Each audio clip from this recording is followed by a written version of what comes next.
السلام علیکم ورحمۃ اللہ وبرکاتہ۔ بسم اللہ الرحمن الرحیم۔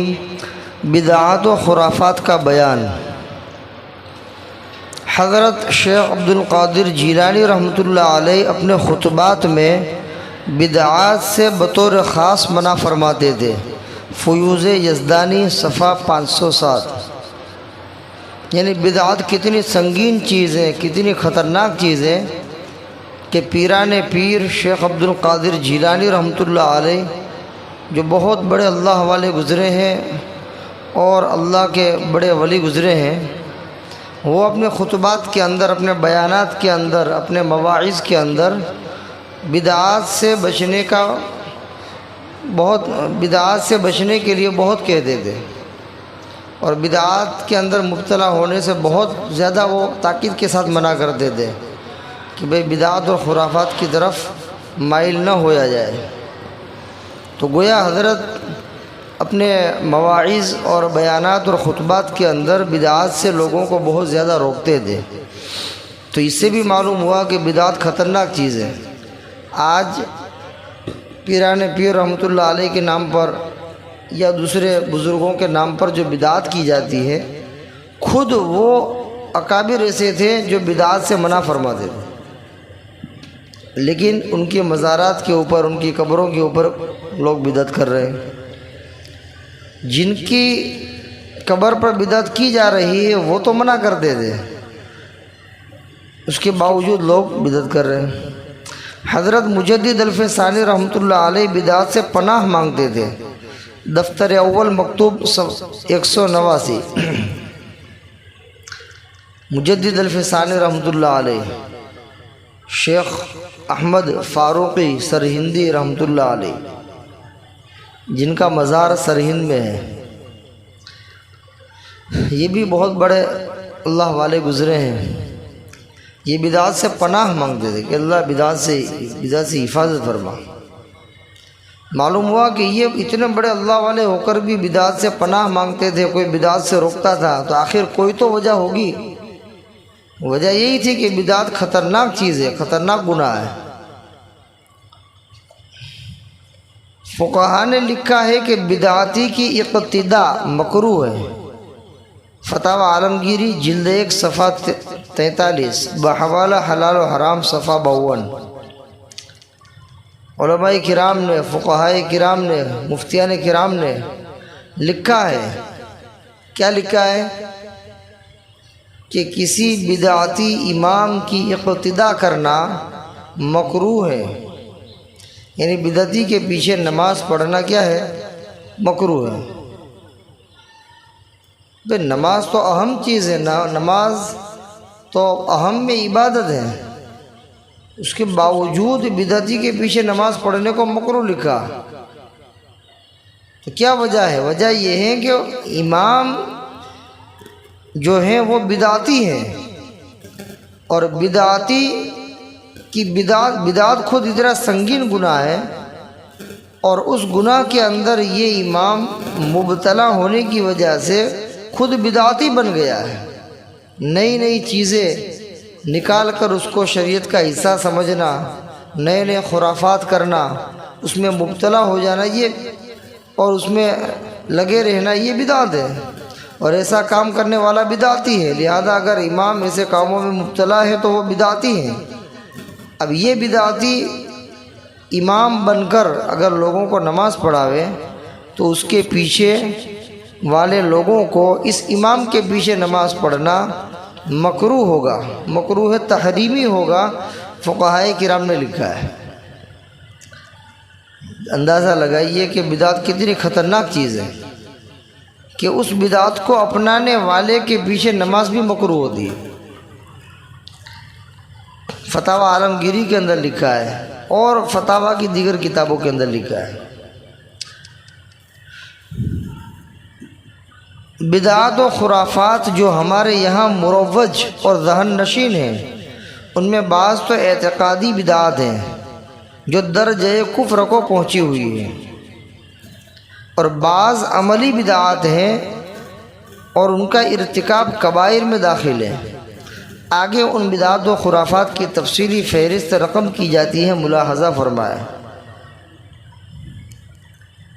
صفحہ 118، اپنے ایمان و اعمال کی حفاظت کیجیے۔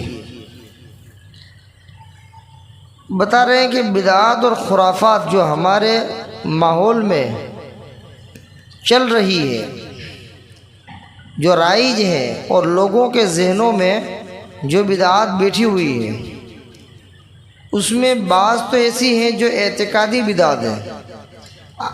بعض لوگوں نے اعتقاداً اس کو شریعت کا ایک حصہ سمجھ لیا ہے۔ اعتقاداً بعض چیزوں کو، یعنی بعض بدعات کو شریعت کا حصہ سمجھ لیا ہے۔ ظاہر بات ہے کہ جو چیز شریعت نہیں ہے اس کو شریعت کا حصہ سمجھ لینا، اور اعتقادی طور پر اس کو حصہ سمجھنا یہ کفر ہے۔ اسی لیے کہا کہ بعض بدعات تو ایسی ہیں جو اعتقادی بدعات ہیں، درجے کفر کو پہنچی ہوئی ہیں، اور بعض عملی بدعات ہیں جس سے آدمی کفر میں تو داخل نہیں ہوتا۔ عملی بدعات کا مطلب یہ ہے کہ ایک آدمی عملاً کسی بدعات کو اپناتا ہے، کسی بدعات کو کرتا ہے، اس کا اعتقاد نہیں ہے، لیکن لوگ کر رہے تو یہ بھی کر رہا ہے، لیکن جو کر رہا ہے وہ بدعت ہے، عملی بدعت، عملاً اس بدعت کو انجام دے رہا ہے۔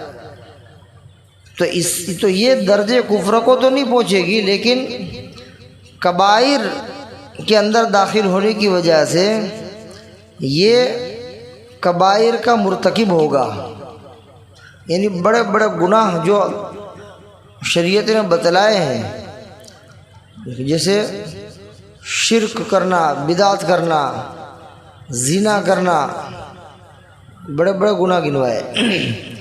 تو اس طریقے سے ایک بڑا گناہ بدعت بھی ہے۔ تو جو آدمی اعتقادی بدعت نہیں اپناتا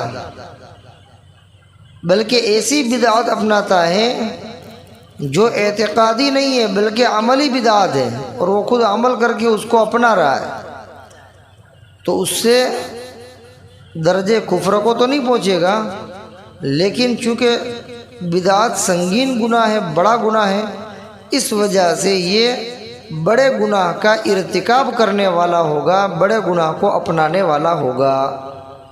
گویا کہ کسی نے بدعت کا کام کیا عملی طور پر، تو گویا اس نے بہت بڑا گناہ کیا، اتنا۔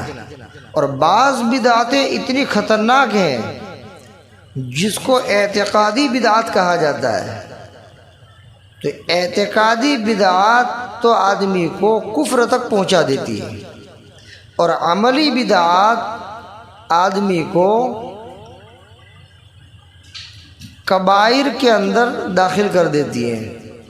بڑے بڑے گناہ کرنے کے اندر جن جن گناہوں کا شمار ہے، اس طرح اس بدعت کا شمار بھی کبائر میں داخل ہونے کی وجہ سے یہ آدمی مرتکب کبائر بن جاتا ہے، کبائر کا ارتکاب کرنے والا بن جاتا ہے۔ تو اللہ تعالیٰ ان دونوں بدعات سے پوری امت مسلمہ کی حفاظت فرمائے، اعتقادی بدعات سے بھی جو درجے کفر کو پہنچا دیتی ہے، اور عملی بدعات جو کبائر میں داخل ہے، ان دونوں بدعات سے ہمیں بچنا چاہیے، لوگوں کو بچانا چاہیے، اور اس کے لیے اللہ سے دعا بھی کرنی چاہیے کہ اللہ ہر طرح کی بدعات اور خرافات سے ہماری اور پوری امت مسلمہ کی حفاظت فرما۔ اب آگے انہی بدعات اور خرافات کی کچھ تفصیل بیان کی جائے گی۔